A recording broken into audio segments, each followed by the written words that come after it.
नमस्कार, रीवा 24 के ताजा तरीन अंक के साथ में शैलेंद्र। सबसे पहले प्रमुख खबरें। प्रदेश के राज्यपाल एक दिवसीय प्रवास पर पहुंचे मऊगंज। आदिवासियों के कार्यक्रम में हुए शामिल। बेटियों के विवाह के दौरान रिश्तेदारों ने की मारपीट। बारात घर में लाठी डंडे और रॉड लेकर किया हमला। रीवा में पोस्टर वार शुरू। भाजपा के बाद कांग्रेस ने लगाए 40,000 करोड़ के घोटाले को लेकर पोस्टर। मोदी सरकार पर लगाए गंभीर आरोप। रीवा पुलिस ने जालसाजों के बड़े गिरोह का किया खुलासा।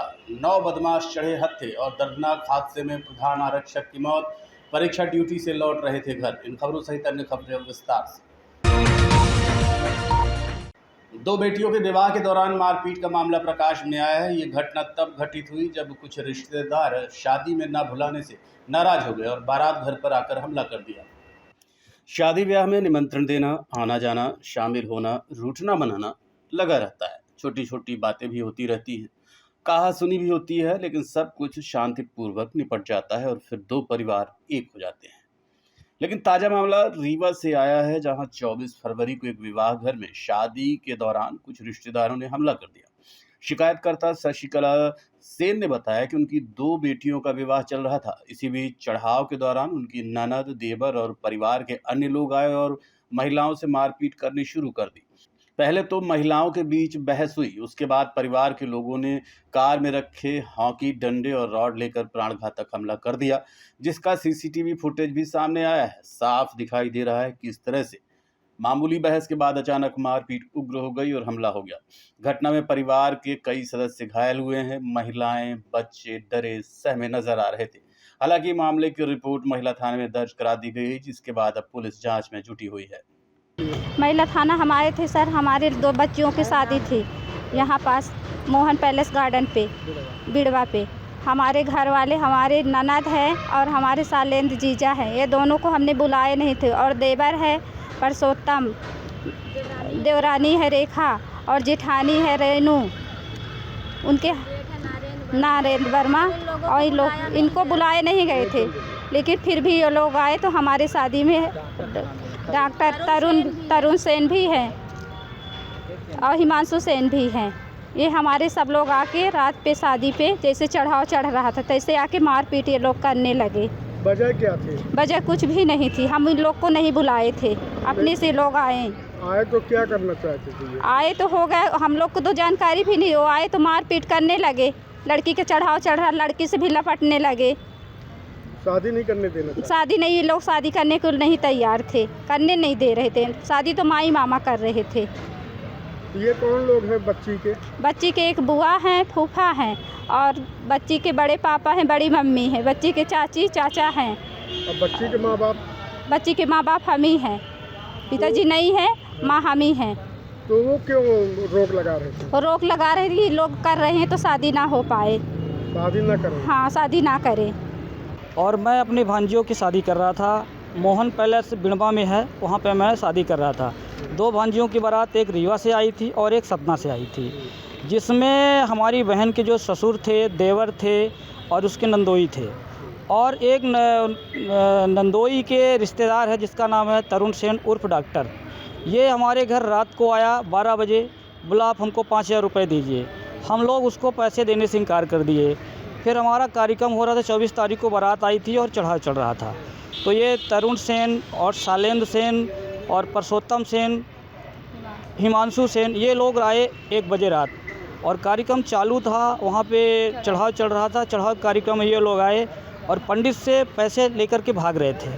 तब हम लोगों ने वहाँ पे देखा तो ये लोग आकर सीधे लाठी डंडे और ये लोग फरसा गड़ास सभी लिए थे और अच्छी तरह प्लानिंग से आए थे, जिसमें इंद्रभान वर्मा जो हैं नगर निगम में इस समय कार्यरत हैं, वो स्वयं डंडा लेकर आए थे और मारपीट की घटनाओं को अंजाम दिए हैं। और हमारे हाथ में चोटें आई हैं। एक हमारे बबलू सेन जी हैं, चोटें आई हैं? हमारे भी चोटें आई हैं। बबलू सेन जी हैं, उनका हाथ टूट गया है।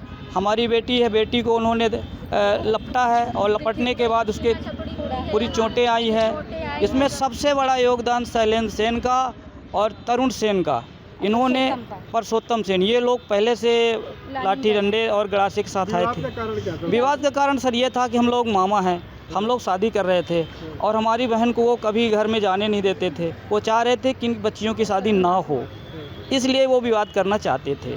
मुख्य वजह सिर्फ यही है कि मतलब हम लोग शादी ना करें, इन बच्चियों की शादी ना हो, ऐसी घटनाएं हैं।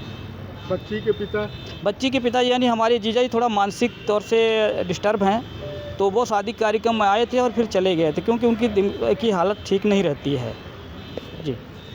रिपोर्ट कहाँ लिखाई आपने? रिपोर्ट हमने चुराटा थाने में 1 बजे रात को लिखा दी थी, वहाँ पे रिपोर्ट हो गई है।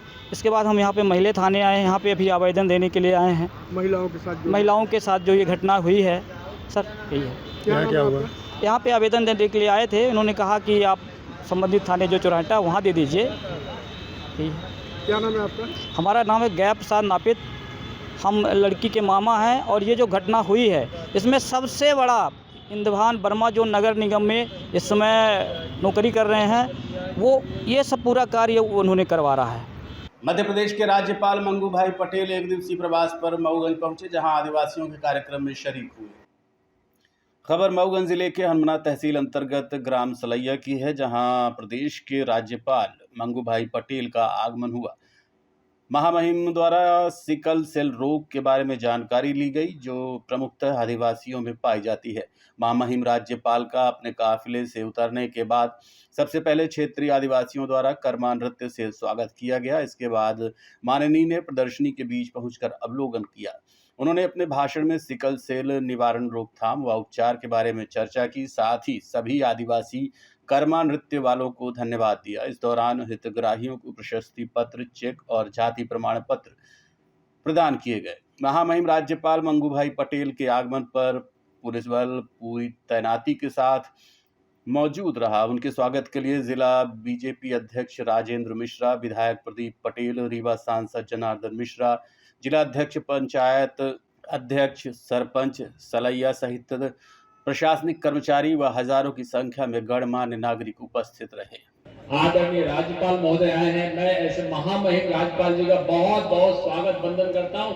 आप सब लोगों से अनुरोध है कि खड़े होकर एक बार उनका स्वागत करें। ऐसे क्षेत्र में, दूर दराज क्षेत्र में आए हैं, बहुत बहुत स्वागत, बहुत बहुत स्वागत, वंदन, अभिनंदन। हमारे बीच में आदरणीय सांसद जी हैं, हमारे यहाँ जिला पंचायत अध्यक्ष हैं, हमारे राजेंद्र जी हैं, हमारे यहाँ के सरपंच महोदय हैं, और हमारे यहाँ के कमिश्नर साहब हैं, आईजी साहब हैं, कलेक्टर साहब हैं, एसपी साहब, सबका बहुत बहुत स्वागत वंदन करता हूँ। और आप सब लोग जो यहाँ पर माननीय राज्यपाल महोदय जी को सुनने के लिए और आप उनको देखने के लिए यहाँ पर आए हैं, आप सब लोगों का बहुत बहुत स्वागत करता हूँ। मैं ये हमारा पुराना जो मऊगंज और रीवा मिला हुआ जिला था, उसके अंदर पूरे रीवा जिले के अंदर जो हमारे 9 ब्लॉक थे, उसमें एक हनुमना ब्लॉक ही ऐसा ब्लॉक था जिस ब्लॉक में हमारा मॉडल पॉकेट था, हमारे ट्राइब्स का एक एरिया था। उस एरिया को बढ़िया ठीक करने के लिए, जो धरती आबा योजना में जोड़ने के लिए जोड़ करके, और इस हनुमना ब्लॉक को आकांक्षी ब्लॉक में पूरे इसको शामिल किया गया है। मैं माननीय प्रधानमंत्री जी का, माननीय मुख्यमंत्री जी का बहुत बहुत धन्यवाद करता हूं कि इस ब्लॉक को आकांक्षी ब्लॉक बनाया है। और उस आकांक्षी ब्लॉक को देखने के लिए आज हमारे बीच में आदरणीय महामहिम जी हैं, मैं उनका स्वागत, वंदन, अभिनंदन करता हूं। उन्होंने अवलोकन भी किया है, बहुत सारी चीजें यहाँ ठीक हो रही हैं, और भी बहुत सारी व्यवस्थाओं के लिए सरकार दिन रात प्रयास कर रही है। और धरती आबा योजना में जितने 144 गांव जो शामिल किए गए हैं, उन 144 गांव में एक योजना का लाभ देने के लिए सरकार ने जो बनाया है, और उस पर जो काम चल रहा है, प्रशासनिक स्तर पे सब काम चल रहा है। मैं बहुत बहुत आभारी हूँ सरकार का कि उन्होंने। पत्रकार वार्ता के दौरान 40,000 करोड़ रुपए के कथित घोटाले को लेकर गुरमीत सिंह मंगू ने मोदी सरकार पर कई गंभीर आरोप लगाए हैं। रीवा में एक बार फिर पोस्टर वार शुरू हो चुका है। कुछ दिनों पहले भाजपा नेता गौरव तिवारी ने राहुल गांधी को अल्पबुद्धि बताते हुए पोस्टर लगाया था। अब कांग्रेस नेता गुरमीत सिंह मंगू ने अनिल अंबानी के 40,000 करोड़ रुपए के घोटाले को लेकर शहर में पोस्टर लगवाए हैं और एक पत्रकार वार्ता का आयोजन कर कई गंभीर सवाल पूछे हैं। आम आदमी के सिपाही गुरमीत सिंह मंगू ने आज एक पत्रकार वार्ता करते हुए प्रधानमंत्री नरेंद्र मोदी और अनिल अंबानी से सवाल पूछे। उनका कहना है कि राहुल गांधी ने जो कहा था वो आखिर सच साबित हुआ। अनिल अंबानी पर 40,000 करोड़ रुपए के गबन का आरोप लगा है, इसका जवाब कौन देगा? और क्या क्या आरोप लगाए हैं गुरमीत सिंह मंगू ने, जानने के लिए आपको लिए चलते हैं पत्रकार वार्ता में। अनिल अंबानी ने बैंक के साथ धोखा किया है और राहुल गांधी जी शुरू से बोलते आए हैं कि अंबानी ग्रुप, अडानी ग्रुप यह देश की जनमानस के साथ धोखा कर रहा है और मोदी जी पूरा संरक्षण अंबानी और अडानी को दिए हुए हैं। अभी भोपाल में 24 अगस्त को भी अनिल अंबानी का नाम लेके साफ कहा कि स्टीन फाइल में उनका नाम है और आज देश के सारे समाचार पत्रों पे अनिल अंबानी के घर को कुर्क कर लिया गया, ईडी ने गिरवी कर लिया, उसको जब्त कर लिया है और ये साफ साफ दर्शाता है कि 40,000 करोड़ किसके, आम जनमानस के, जनता के, और यह जनता के साथ धोखा हुआ, जनता के साथ लूट हुई और राहुल गांधी जी की बात सच हुई। राहुल गांधी जी ने जो जनता के बीच में लगातार पिछले कई वर्षों से यह कहते आ रहे हैं कि अडानी और अंबानी ने देश को बेच दिया है, आज यह धीरे धीरे यह सच जनता के बीच समाचार पत्रों के माध्यम से, आप लोगों के माध्यम से आने लगा। अभी तक ये कहा जाता था कि जो ईडी और सीबीआई है वो सरकार के इशारे पे चलती है। आज ईडी ने कार्रवाई कर दी, क्या ये दिखावा तो नहीं है, कोई राजनीति तो नहीं है कि इस तरह का बवंडर फंसाया जाए? देखिए, ईडी ने कार्रवाई कब की? जब बैंक ने कहा, बैंक का 40,000 करोड़ है, जब बैंक उनके शरण में गया कि नहीं ये तो हमें हमारे बैंक को और जनता के पैसे को खत्म कर दे रहा, हम जवाब क्या देंगे। बैंक वालों ने अपनी नौकरी बचाने के लिए अपनी सारी चीजों को और मोदी जी से कहा कि देखिए अब तो ये सब्र का बांध टूट रहा है, यह 40,000 करोड़ जनता के हैं, अब इसे वापस चाहिए, नहीं तो जनता घर में घुस के हम बैंक के कर्मचारियों को, अधिकारियों को मारेगी। तब यह कार्रवाई इतनी बड़ी हुई अनिल अंबानी की। यह कार्रवाई पहले होनी चाहिए जो आज हो रही है। जिस सच की आप लोग पैरवी करते हैं, कांग्रेस पार्टी पैरवी करती है, उसको बीजेपी झूठा साबित कर देती है, जनता भी उसे झूठा मान लेती है। रीवा पुलिस ने बड़ा खुलासा करते हुए 9 जालसाजों को रीवा और इंदौर से गिरफ्तार किया है। बदमाशों के पास से नोट गिनने की मशीन तक बरामद हुई है। जिले की चुरहट्टा पुलिस ने जालसाजों के एक बड़े नेटवर्क का खुलासा किया है। पुलिस और साइबर सेल टीम ने ज्वाइंट एक्शन लेते हुए रीवा और इंदौर से ठग गिरोह के 9 सदस्यों को गिरफ्तार किया है। बदमाशों के पास से नोट गिनने की मशीनें, कैश रकम के साथ एक कार, स्कूटी और 14 नग मोबाइल फ़ोन बरामद किए गए हैं। पकड़े गए बदमाशों में से 5 गुजरात के रहने वाले हैं, जबकि 4 इंदौर के हैं। ठग गिरोह शेयर मार्केट में पैसा इन्वेस्ट करने के नाम पर मासूम लोगों को अपना शिकार बनाते थे। हाल ही में एक रिटायर्ड फौजी की शिकायत पर पुलिस ने जांच शुरू की थी, जिसके बाद इन जालसाजों का भंडाफोड़ हो गया और सभी पुलिस के हत्थे चढ़ गए। 23 फरवरी को बौरी बांध से फरियादी कौशल प्रसाद तिवारी थाने आकर के रिपोर्ट किया उन्होंने कि वो आर्मी से रिटायर्ड हैं और 2025 जून माह में उनके पास एक अज्ञात व्यक्ति ने फ़ोन करके इन्वेस्टमेंट का प्लान बताया और वो उसके झांसे में आ गए और उनने जो है अपने खाते से करीबन 31 लाख लगभग की रकम अलग अलग डेट्स में अलग अलग खातों में उसके बताए अनुसार, उसके कहे अनुसार जमा कर दिया और अगस्त 25 में 10 लाख रुपए नगद उसी अज्ञात आरोपी ने रीवा में उससे जो है स्टेट बैंक के सामने किसी व्यक्ति से, अज्ञात व्यक्ति से डिलीवरी कराई।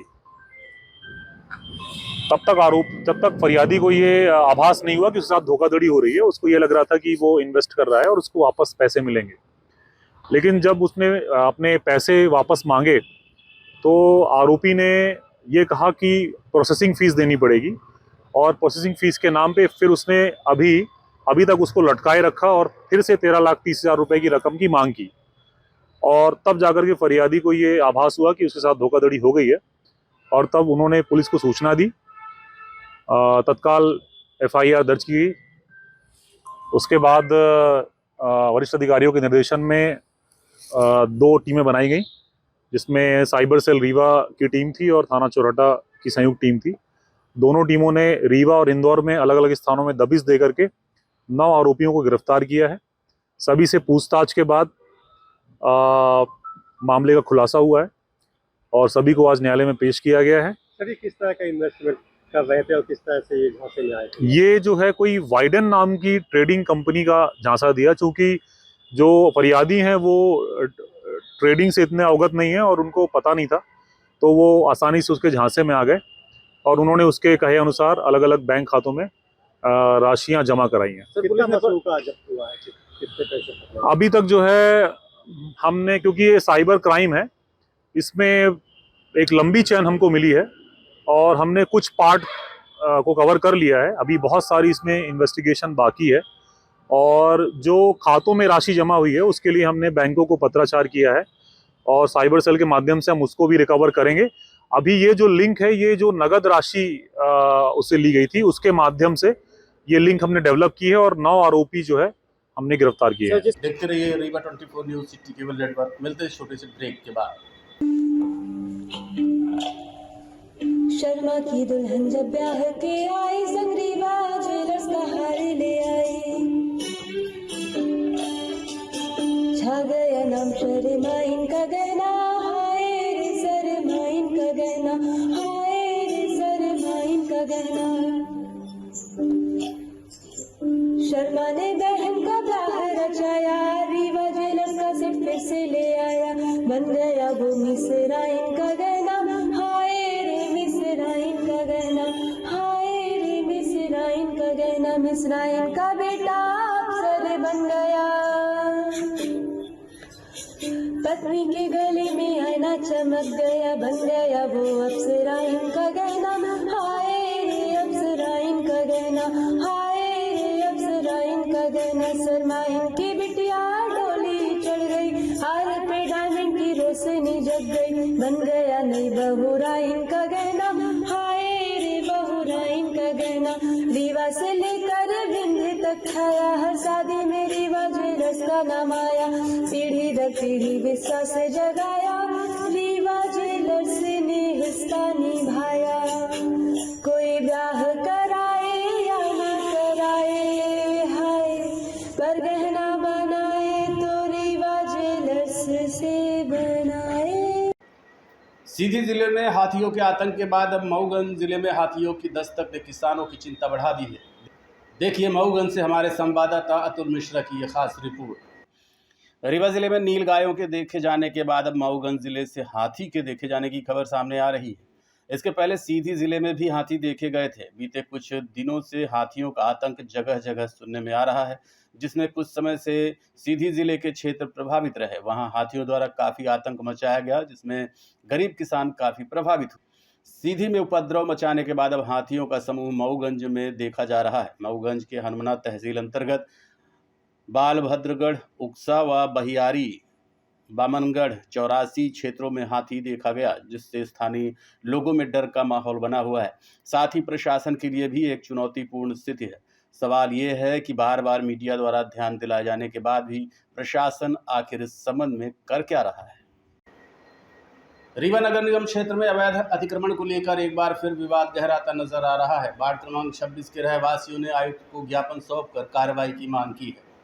मामला श्रीराम नगर तालाब गली नंबर 6 का है, जहां सार्वजनिक शासकीय मार्ग पर कथित रूप से अवैध कब्जा और निर्माण कार्य किए जाने की शिकायत की गई। रहवासियों का कहना है कि 23 फरवरी 2026 को नगर निगम आयुक्त को शिकायती आवेदन दिया गया था। आवेदन के अनुसार नगर निगम अधिकारियों ने स्थल निरीक्षण कर अतिक्रमण की पुष्टि भी की थी। शिकायतकर्ताओं का दावा है कि लगभग 5 फीट शासकीय भूमि पर निर्माण कार्य किया जा रहा है। इसके बावजूद 26 फरवरी तक किसी भी प्रकार की ठोस कार्रवाई नहीं की गई। स्थानीय लोगों का आरोप है कि अवैध निर्माण कार्य लगातार जारी है और जल्द कार्रवाई नहीं हुई तो वो उच्च अधिकारियों और जिला प्रशासन से भी शिकायत करेंगे। 26 वार्ड के ये मोहल्ले के निवासी हैं।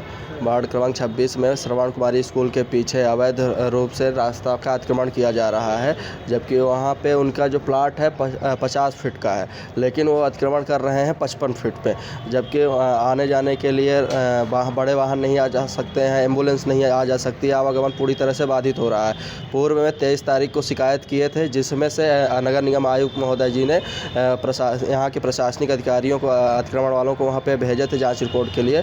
जांच रिपोर्ट ले आए, उसके बाद भी अभी तक वो अतिक्रमण और ज़्यादा काम शुरू किए हैं और काम बंद नहीं हुआ, लेकिन प्रशासन इसके आगे कोई ठोस कार्रवाई नहीं कर रहे हैं, जिसके कारण से आज दोबारा हम लोगों ने आए हैं नगर निगम आयुक्त महोदय जी से मुलाकात करने के लिए। और इसके बाद अगर कार्रवाई नहीं होती है, अतिक्रमण नहीं बंद होता है, लगातार अतिक्रमण जारी रहता है, तो आने वाले समय में हम लोग 4-5 दिन के अंदर धरने पे बैठेंगे वहीं पे। पार्षद क्या बोल रहे हैं? पार्षद बोले कि वो तो ठीक कर रहे हैं, लेकिन जब जाने कि 50 फुट से ऊपर 50 फुट का उनका प्लाट है, लेकिन 50 फुट से ऊपर अगर वो कर रहे हैं तो बोले कि वो गलत कर रहे हैं। इसके बाद यहीं पे मुलाकात हुई थी नगर निगम ऑफिस में 23 तारीख को। इसके बाद इतना कह के वो चले गए थे और इसके अलावा कोई उन्होंने ठोस कार्रवाई के लिए कुछ नहीं बोले। पार्षद कौन है? पार्षद हैं स्वतंत्र शर्मा जी वहाँ के। कितने लोग मोहल्ले के प्रभावित हो गए? पूरा मोहल्ला प्रभावित है वहाँ पे, कम से कम 100 से 150 लोग प्रभावित हैं वहाँ। रास्ता बंद हो रहा है। अतिक्रमण वहाँ के निवासी हैं संजय पांडे जी, और उनके वाइफ के नाम से वो प्लाट है। संजय पांडे जी हैं, अतुल पांडे जी हैं। ऑटो और कार की टक्कर में आधा दर्जन से अधिक लोगों के घायल होने की खबर आ रही है। घटना चौराहा थाना क्षेत्र की बताई जा रही है। रीवा के चौराहा थाना क्षेत्र अंतर्गत बनकुइया के समीप ऑटो और कार में हुई टक्कर में तकरीबन 9 लोग घायल हुए हैं। सभी घायलों को उपचार के लिए अस्पताल भेजा गया है। वहीं घटना के प्रत्यक्षदर्शियों का कहना है कि कार चालक नशे में था। घटना की सूचना पुलिस को दी गई। बताया गया है कि कार रीवा से बनकुइया की ओर जा रही थी, जबकि ऑटो सवारियां लेकर बनकुइया से रीवा की ओर आ रहा था। इसी दौरान कार और ऑटो की टक्कर हो गई। घटना के समय ऑटो में 6 लोग सवार थे, जबकि कार में 3 लोग सवार थे। दोनों वाहनों में सवार लोगों को चोटें आई हैं। स्थानीय लोगों की मदद से सभी घायलों को उपचार के लिए रीवा के संजय गांधी अस्पताल भेजा गया है। घटना की सूचना पुलिस को दे दी गई है। भैया गाड़ी आगे ऑटो जा रही थी, पीछे से गाड़ी आ रही थी, और ये आप पहले स्कूटी वाले को ठोका है, फिर आके ऑटो वाले को ठोका है। ये गाड़ी किधर से आ रही थी? गाड़ी रीवा साइड से आ रही थी। और ऑटो इधर से आ रही थी? ऑटो बनकुइया साइड से आ रही थी। इसमें रीवा से ऑटो भी आ रही थी। रीवा साइड से ऑटो भी आ रही थी। इसमें कुछ कितने लोग बैठे थे? अरे उसमें 13-14 लोग, 3 आदमी बैठे थे। कि जो ये एक्सीडेंट हुआ है ये कैसा बताइए ना। ये गाड़ी हो जाए नशे की हालत तो मारी ड्राइवर पा बतावा जाओगा कहाँ। ये कितने लोग घायल हुए इसमें? 5-6 लोग घायल हुए, चोटें बहुत लगी है। संजय गांधी में पहुंचे, अब देखिए कहाँ कराते। रीवा में एक दर्दनाक हादसे में प्रधान आरक्षक की मौत हो गई। ड्यूटी पर लौटते समय ट्रक की टक्कर से ये हादसा हुआ, जिसमें पुलिस विभाग में शोक की लहर है। मिली जानकारी के मुताबिक प्रधान आरक्षक राजेंद्र शुक्ल, जो पहले चित्रकूट में पदस्थ थे और वर्तमान में रीवा पीटीएस में ड्यूटी कर रहे थे, सुबह करीब 5 बजे ड्यूटी जा रहे थे। बताया जा रहा है कि अपनी बहन के घर धौचट चोरमारी गए थे, वहां से लौटकर रीवा आ रहे थे। इसी दौरान धौचट नहर के पास तेज रफ्तार ट्रक ने उन्हें टक्कर मार दी। हादसा इतना भीषण था कि मौके पर ही उनकी मौत हो गई। मृतक राजेंद्र शुक्ला मनिकवार क्षेत्र के रहने वाले बताए जा रहे हैं। घटना की सूचना मिलते ही पुलिस मौके पर पहुंची और शव को पोस्टमार्टम के लिए भेज दिया गया। ट्रक चालक के खिलाफ मामला दर्ज कर जांच शुरू कर दी गई है। उधर परिजनों ने पुलिस पर जांच में लापरवाही का आरोप भी लगाया है। ये घटना जो राजेंद्र शुक्ला हैं, ये हमारे घर से आ रहे थे, अपने बहन के घर से। कहाँ से? धौचट के पास चोरमारी से उनकी ड्यूटी लगी थी, तो अपने दूर पड़ता था। पीटीएस में ड्यूटी थी, तो अपनी बहन के यहाँ रुकते थे। मैं उनका जीजा हूँ। रात में उनका हालांकि बिस्तर उस्तर एक दिन लेके गए है, लेकिन बोले इतने मच्छर हैं जीजा जी, मैं बीमार पड़ जाऊँगा। मैं यहीं से अप डाउन सवेरे मॉर्निंग में वो 4:45-5 बजे करीब हमारे घर से नहा ड्यूटी के लिए चोरमारी से रीवा पीटीएस के लिए। उसी बीच धौचट के पास एक ट्रक मिट्टी से लदा, हम देख के आए हैं, वहाँ पर उनका एक्सीडेंट हो गया। एक्सीडेंट जब हुआ, वहाँ वो स्पॉट में देख के जब चोरमारी से हम रीवा आ रहे थे, तो वहाँ जो आसपास रात में मवेशी देखते हैं, खेत ना चरे, खेत के रखवाली वाले, उन्होंने बताया कि सामने ट्रक के जानवर आ गया, तो साइड दिया, देने के बाद फिर रिटर्न कर दिया, तो उनका पीछे का किनारा लग गया, उस पर उनके चोट लग गई। इसके बाद हम कहे इस गाड़ी के चक्का कहाँ गए ट्रक के, तो बोले पुलिस वाले निकाल के ले गए हैं। ट्रक का चक्का निकाल ले गए? चक्का निकाल ले गए, आगे पीछे पत्थर रख दिए। उसको क्या साबित करना चाहते कि मतलब खड़ा था ट्रक? और पुलिस वाले चाहते हैं कि ट्रक खड़े में इन्होंने ठोकर मारा, जबकि पुलिस वाले पा गए होंगे अपना, तो जब पुलिस का साथ नहीं दे रही है तो हम आम पब्लिक का क्या साथ दें। क्या नाम? आज के अंक में इतना ही। देखते रहिए रीवा 24 न्यूज़। नमस्कार।